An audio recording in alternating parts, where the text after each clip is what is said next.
Lok Sabha election 2024। Lok Sabha নির্বাচনে দ্বিতীয় দফায় সন্ধ্যা 7টা পর্যন্ত ভোট পড়েছে 60.96%। শুক্রবার 26 এপ্রিল অষ্টাদশ লোকসভা নির্বাচনের 88টি আসনে দ্বিতীয় দফায় ভোট গ্রহণ শেষ হয়েছে।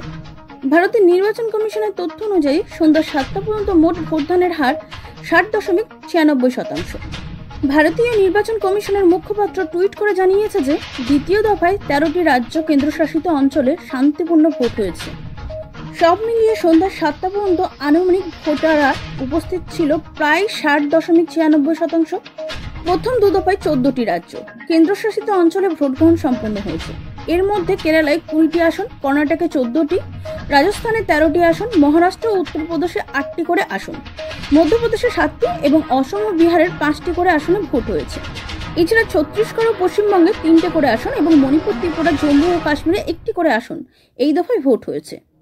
লোকসভা ইলেকশন 2024, চোখে জল ফেলতে হবে মোদীকে, কটাক্ষ রাহুল গান্ধীর।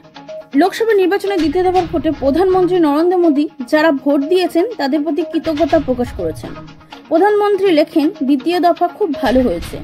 সারা ভারতের মানুষ যারা আজ ভোট দিয়েছেন তাদের প্রতি কৃতজ্ঞতা। এনডির প্রতি অতুলনীয় সমর্থন বিরোধীদের আরও হতাশ করতে চলেছে। দ্বিতীয় দফার রাজ্য ভিত্তিক ভোটার দানের হার অসম 70.68%, বিহার 54.91% আর ছত্তিশগড় 73.19%।